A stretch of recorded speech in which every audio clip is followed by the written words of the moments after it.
Hi everyone, this is Amy from the North Columbus Public Library, and today I have a special guest with me. Her name is Lesley Hunt, and she's associated with the local Family History Center here in Columbus. And she was actually referred to us by Chris, who is the director of the Family History Center. Lesley is currently getting her degree in interdisciplinary studies with a focus on family history from Brigham Young University in Idaho. And please correct me if I'm wrong, Lesley, with any of that information. So without further ado, I'm going to go ahead and pass it off to Lesley, and she's going to tell us more about how we can discover our family history. Thank you, Lesley. Thank you. Thanks for having me. I'm excited to share today. All right. So how I'd like to get started is there's a lot of people think with family history that you jump straight into the big deep research. You straight and online. It used to be visiting courthouses, which sometimes it still is. But there's some basics that we should cover before we jump into our researching. So let's go to that next slide. All right.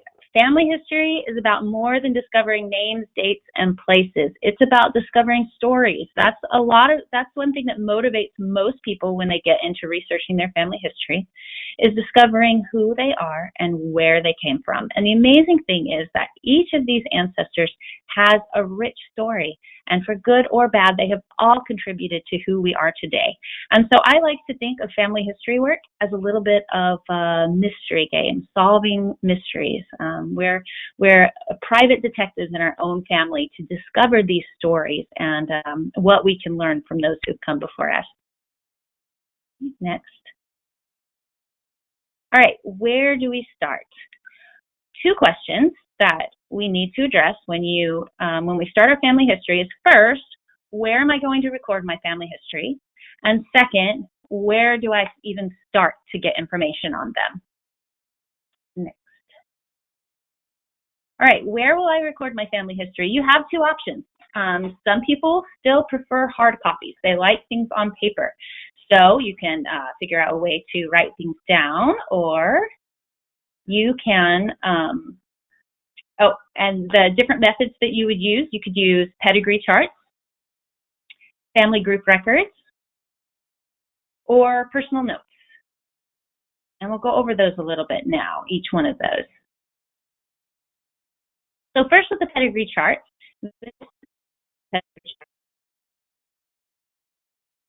number one on a Pedigree Chart is you. Your information will go there. Your name, your birth, your place, if you were married, where and when you were married, and obviously not your death information. Now, if you were doing this for an ancestor and you wanted to know the ancestors of your grandmother, then your grandmother would be number one. But when you're first starting out, number one is you.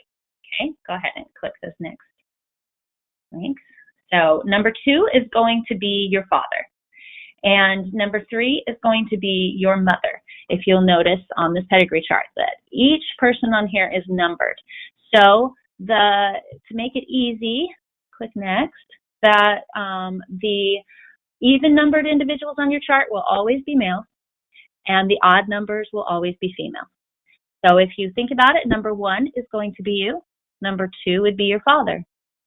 Number four, going down the chart, is his father. Number five is his mother, and so on. And you would fill that in through the end of the chart. So this is a Pedigree Chart. It's a great thing to have to store the information. You can look at it quickly, to see all of your direct line ancestors and what information you have on them, right? And this this Pedigree Chart can be downloaded for free at FamilySearch.org. If you can find that by Googling Family Search printable Pedigree Chart, or just Google Pedigree Chart. There's a lot of them online for free. No need to pay for them. All right, next. This is a family group record. And family group records, a Pedigree Chart gives you an overview of all of your, each generation of your direct line ancestors. And our family group records give us detailed information about families. If you notice at the top, there's a space for husband, and a space for wife. This is the mother and father of a family. And you would record their vital information, meaning their birth, marriage, and death information under each one of them. And then at the bottom, there are spaces for each of their children. You'll record if they're male or female, their name, when and where they were born, when and where they were married, and death, and then their death and burial information. There's a lot of different versions of family group records. Some of them give you the opportunity, a space to fill in the spouse's name for each of the children.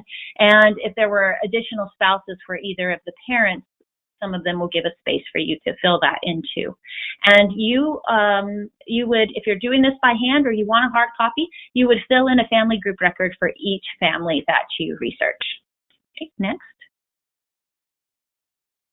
All right, personal notes. If this last option, you can record your research in a notebook or a journal. They're very valuable. When I first started researching my family history when I was 14 years old, my grandfather loaned me a book that his father had written, and it was just a notebook. It was a little hardback notebook, and he had listed all of his siblings and all of their names and his grandparents and everything that he could remember. And some people still prefer to do that. They like that hard copy in their hand, or they want to put it in the computer and print it out, and that's just fine. Also journaling, so any of those options work as well. Next. All right, now your second option is if you prefer to use technology, then maybe you want to store your family history research on a computer. And once again, we have two options there. You have family history software that you download and put on your computer, or you can create family trees online at various websites. Next. Now, there is a lot of family history software out there, and I'm not promoting anyone in particular. I chose Roots Magic is up first. Roots Magic is what I have, and the only reason I have it simply is because for my classes with BYU Idaho, I'm required for a few of those classes to have software, and this is the one that they use, just generalized. So a little bit that I know about Roots Magic, you can generate, you enter your family information, you can sync it with Family Search, and download information they have already on the tree there onto your computer in your tree. And you can generate family group records and pedigree charts, which is true for most of them. The next is Family Historian. The next is, go ahead with that next one, Family Tree Maker. Family Tree Maker is made by Ancestry. And the last one that I'm familiar with a little bit is Legacy. Now, these don't represent the full collection, but these are just some examples. And so what I would suggest is if you're looking for software to have on your computer, which is a nice thing to have, go online, Google, look at each one of these, see their price point and the features they offer, and see which one seems the most comfortable for you. You might even be able to find review videos on YouTube that I'm a visual person, and so that might help some of you as well, just to see what they have to offer. All right, next. Online family trees. Ancestry is the one that most people are familiar with. With Ancestry, you do not have to have an account to create a family tree. So you don't have to have a subscription to create a family tree. You can create one for free. You have limited access. You won't have access to some of the hints and the records that Ancestry has to offer, but you can record your tree there. It's nice, it's private, and others can see your tree and collaborate, or you have the option to set your tree to private so only you can see it. You can upload copies of documents you might have on hand. You can upload pictures to your family tree. And then expanded features come if you get a membership to Ancestry. Another important thing to know is that there is free access to Ancestry through our public library system. So you can work on it there in the library on their computers. It's called Ancestry Institute, and you have access to the full range of everything Ancestry has to offer.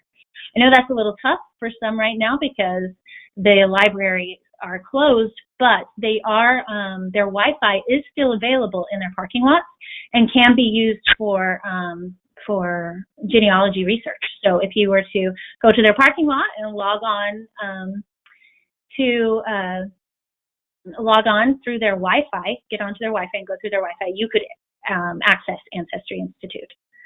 MyHeritage is another online site. It is a subscription site as well. I actually just learned that you can download a family history software onto your computer from MyHeritage for free.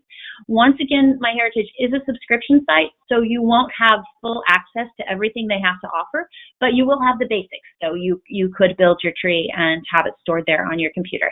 And once you are if you have a membership, then MyHeritage is similar to Ancestry in that both of them offer DNA tests, and you can link your tree to your DNA test, and it will give you hints of whose trees matches yours in your DNA matches. They're called smart matches. And you can also get other record hints. Your third option is Family Search. A Family Search is a little different than these other two websites. Ancestry and MyHeritage, you're on those websites, your trees are private. They are yours. Family Search is one large family tree that everyone shares. And the pros to that, the advantages are that you get to share and see everyone else's research as well. You can see that, like, if anyone else has already found birth, death, marriage records, they've attached them to that person, and it might save you a lot of work.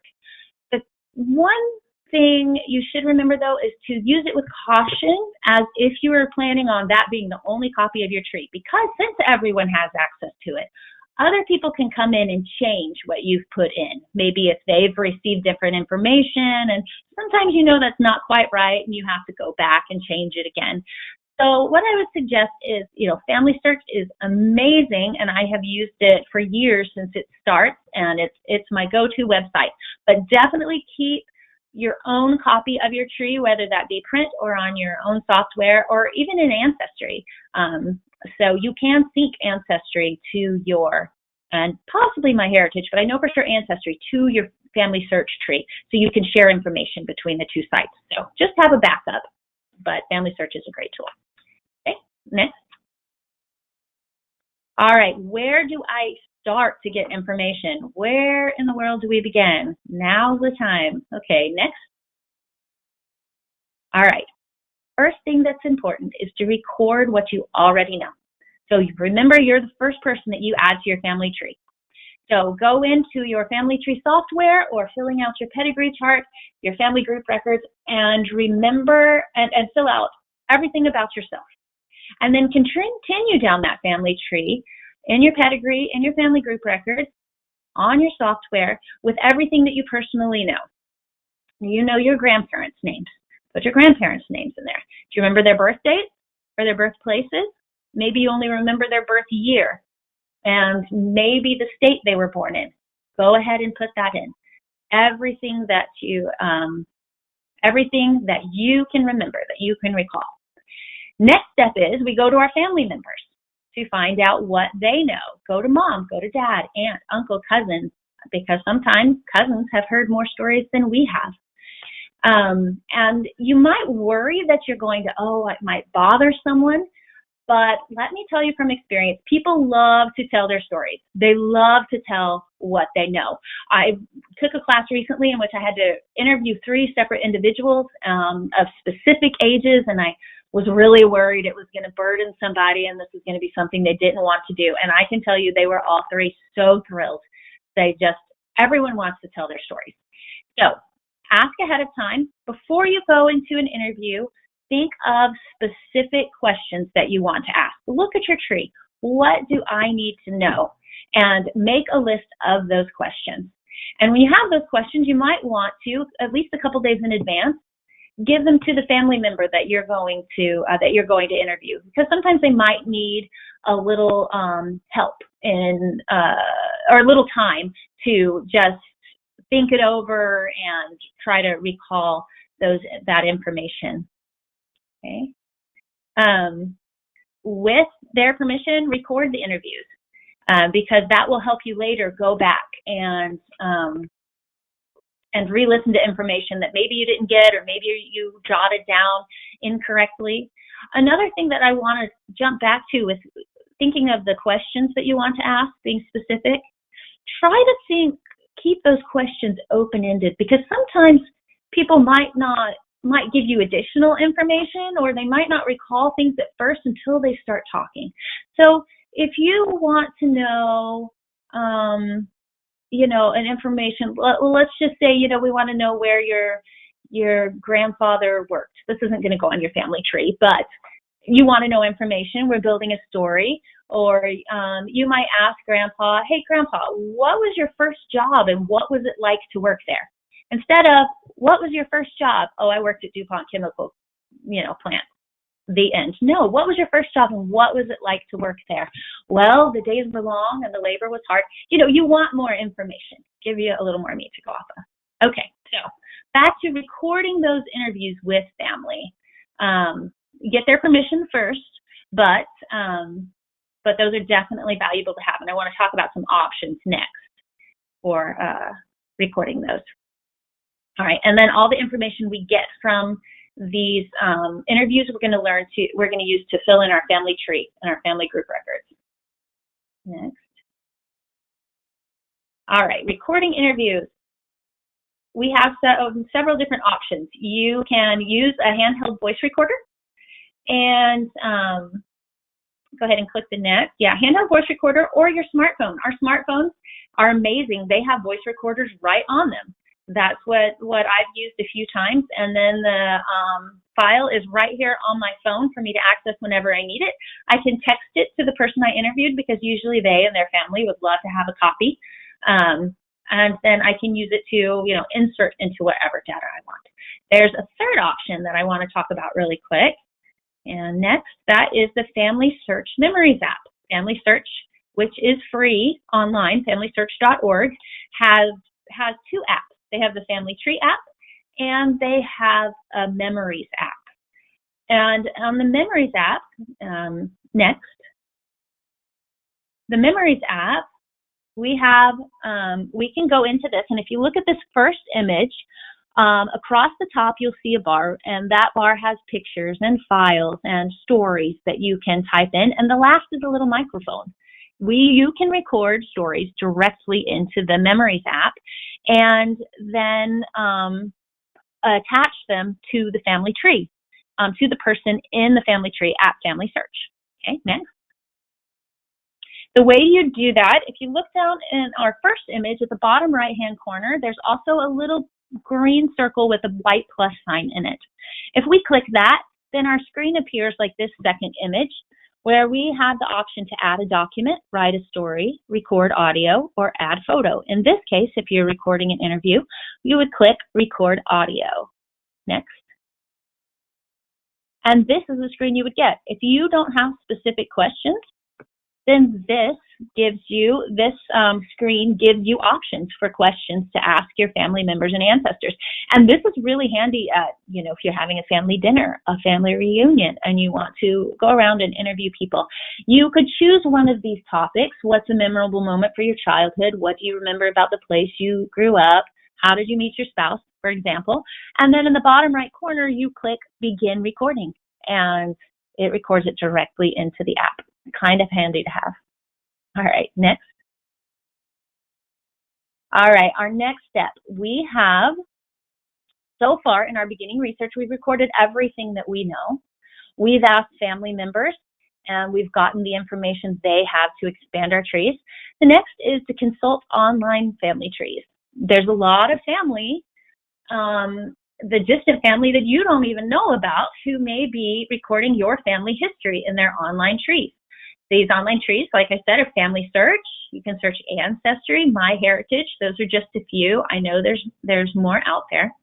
You can also do a Google search for your family name. For example, the Carr surname, C-A-R-R, is a big surname in my family. And they came from Santa Rosa County, Florida, most recently. And so I could Google Carr Family History, Santa Rosa County. And some people may have blogs up, family websites. It might link me to message boards on different family search sites where people are sharing information about my family. Facebook groups might also pop up as well. And we'll get into those later with when we get more into research. But Facebook groups for family history are abundant, and they have great information, and they connect you with people who are also doing the same research as you. And everybody loves to have helpers. All right, next. Be cautious with the information that you get from these online trees. A lot of people just put down the information that they've heard from other family, and that's not always correct. In family history research, we like to have our information backed up by actual credible sources, actual records, birth records, death records, census records, and that's not the case. I know that I've used information from other people once to build my tree when I was first starting, and I was so excited, and then it turns out that I ended up having grandchildren listed as instead of children for one couple. And so just a little example of how everyone's information is not completely accurate. So just use caution and don't take it as fact until you can prove it later. But use it as a great starting point for your research. Okay, next. All right, look for artifacts that may contain valuable information. Things that you may have, that your family members may have, old family photos, engravings on items passed down, like maybe an engraving inside a ring that has a marriage date, family Bibles, so valuable, family journals. My husband's family is from out west. They're part of the early pioneers out to Utah and Arizona, and his family journals are abundant. I can put his ancestor's name in and put journal for many of them, and boom, up pops the website with journals. Amazing. That might not be the case for you. That is not the case for me. My family came from the Southeast or hundreds of years back, so not as easy for me to find, but it might be for you too. Also, newspaper clippings. My grandmother and my great-grandmother were all about saving newspaper clippings, and so I have some great examples there. So I want to talk about a few right here. Next. Family photos. Go ahead and click next. So look on the back of your family photos for descriptions. A lot of times these will give years and names of who's in the photos, and sometimes locations. This photo to the right is a picture of my great-grandfather, my grandmother, and my great-grandmother. And on the back of this photo, it says Carr, Dorothy, and Sabra. And I learned an important thing from the way that my great-grandmother labeled photos, and that is that the women in her family tended to call their husbands by their last name. So if I was looking for information on my family and I saw this picture, there is a valuable piece of information in it. They're sitting on the bumper of this car, and you might not be able to see it if the picture's too small, but if you had the actual picture in your hand, you could. If you look next to my great-grandfather, there is a license plate. And underneath that license plate number, it says 1941 Tennessee. Now, if I didn't know that my grandmother lived in Tennessee, that is valuable. That tells me this family lived in Tennessee around 1940 to 1941. We don't know any other information, but later that is super valuable, because guess what I can do? I can go to the 1940 United States Census in Tennessee, and I can search for this family. And if I find them on that census, that will give me where they lived then, where they were born, and how old they are. So I get a lot of other information, but I get an idea of about when they were born. Very valuable information. I have another family photo of this grandmother of mine, and they were visiting family in Florida. How do I know? They're standing in front of a bus, an old school bus that says Okaloosa County Schools, Okaloosa County, Florida. So there are clues everywhere, sometimes the way they're labeled. Aunt Mary and Georgia. Maybe it might say that, and you say, oh, and Aunt Mary, well, this photo album belonged to my grandmother. She had an Aunt Mary. I didn't know that. And, maybe Aunt Mary had a daughter named Georgia. Valuable clues in our family photos. Next. All right, like I just said, you can discover relationships as well. Family Bibles. Family Bibles often contain names, birth dates, and places, death dates and places, and marriages. Now, we talked about setting up interviews with families, and the way I gave you is pretty a formal way, but there's an informal way you can do interviews as well. Last September, we were visiting my family in Florida, and we were staying with my aunt. And I said, "Hey, Aunt Pat, do you have some family pictures that, any old family pictures that we could look through later?" And she's like, "Oh, sure, great. Well, maybe we can look through them, after church on Sunday." "Yeah, that sounds great." Well, after Sunday dinner, she pulls out these boxes. And there's pictures, and she goes, "Oh, here's some other things to look through." And among them, I was just amazed, was this old Bible. This Bible belonged to my great-great-grandmother. And this great-great-grandmother and her husband, we don't know where they came from. And I just was so giddy. I went through this Bible, and I snapped pictures of every page that had writing on it. And I don't have time to go into it now, but I can't tell you how many doors this opened up for my research and realizing that she had been married before. The name she had gone by that we knew was actually her middle name. She recorded in her own hand exactly which city she was born in. So much was opened up, and that was just because, hey, Aunt Pat, can we look through some family pictures later? You can do that too. They love to share what they have. And our smartphones are amazing tools for family history. Pulled it out, snapped pictures, and now I have a file. And I have to tell you, in addition, some of the papers she had were, some of the Confederate soldiers signed an oath of allegiance to the Union after they fought in the Civil War. She had the original oath of allegiance signed in 1865 from my great-great-grandfather. Ask your family. You have no idea what treasures are out there, right there in his own hand had filled that out and signed it. Amazing. All right, next. Newspaper clippings. This is, these two clippings actually came from a whole newspaper that my great-grandmother saved. And this is the newspaper that talked about the death of my great-grandfather's brother in a car accident. Going through this clipping, it tells us when he died, the circumstances of his death. It tells us the name of his wife, the name of all of his children, the name of his brother and where his brother lived, his stepsister, his father, and his stepmother.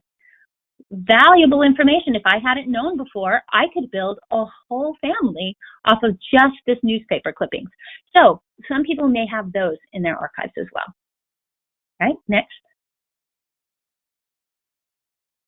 All right, record it. Record all of the information you learn into a pedigree or family group record. Record where you got the information, whether it was from your family member, a newspaper, a photo, or an online tree. When you record your sources, you want enough information put down so that you can go, where to go to get back to that source. And also, if someone else says, "Hey, what's your source? Where did you get this information?" That way you can tell them exactly where they can find it too. So these are the basic steps that you take to get started. And I guarantee that once you get started, you'll be hooked and you'll be ready for the next step to research. And I hope you feel that fire lit inside. Thanks so much. And thank you, Lesley. I wanted to show everyone too. I want to try to pull this up here for everybody to see. Let's see here. Can you see my screen okay, Lesley? Yes. Okay, great. So Lesley mentioned so many great tips on how to get started with your family history. And make sure that you comment below, everyone, with your favorite family photo, what you learned today. Lesley shared a lot of great information. And I also wanted to show too This is the library's website. It's cvlga.org. And currently the library just started curbside service. So if you just go to the catalog and type in genealogy, you can request books to be pulled for you for the curbside service. So there are a lot of help books that you can request. And just make sure that you click on place request and have those available for you for the curbside service. Now, one other thing I wanted to show you is she mentioned a couple of resources that you can access right off the library's website, and they're under the Research It tab and under Genealogy and Local History. In Genealogy Resources, you just click on that tab, and they'll come up here for you. So we have some local stuff from Muskogee County, Harris County, the Ledger Inquirer paper. Currently, Ancestry Library Edition can be accessed from home. This is something that Ancestry has offered in light of COVID-19. So this is just something that's temporary that you can access from home, no problem. So give that a shot. And also Family Search, we have that partnership with them. We're an affiliated library, which means that we have access to even more records because we are a Family Search library. Now, from my understanding, that you can access that with any library branch Wi-Fi. So if you happen to go by the library and just use our Wi-Fi from the parking lot, again, any location, you can have even more access here with the Family Search access. And last but not least, again, you can, once things are able to reopen, you can come and normally we do offer one-on-one appointments for genealogy assistance, and at some point we do hope to offer that again. So just stay tuned for more information, and we really appreciate your patience. And of course, we have a wonderful genealogy department as well, and that's headquartered at the main library. They're on the second level. They're at 3000 Macon Road, and again, you can, though, do your genealogy from any branch library. I actually work at the North Columbus Public Library, so you can actually do your research from there. And so I just wanted to point that out to you. And the North Branch Library is actually located on Armour Road, right next to Britt David, across from Britt David Park and Britt David School. Well, thank you so much, Lesley, and I really appreciate all the information that you've taught us. And I'm going to end this session. Is there anything else that you would like to add before we end the session? I think that's it. Just stay tuned for our research advice. Okay, well, awesome. Well, thank you so much, everyone, and stay tuned for more. Have a great day, and we hope that this video finds you well, and hope to see you soon. Have a good day.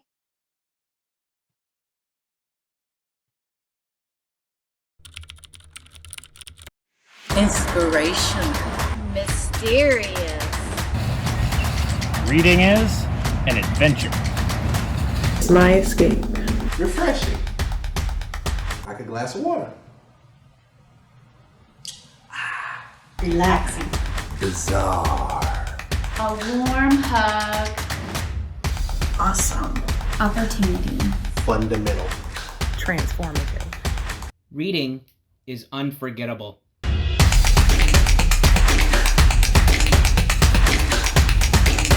The Summer Reading Challenge.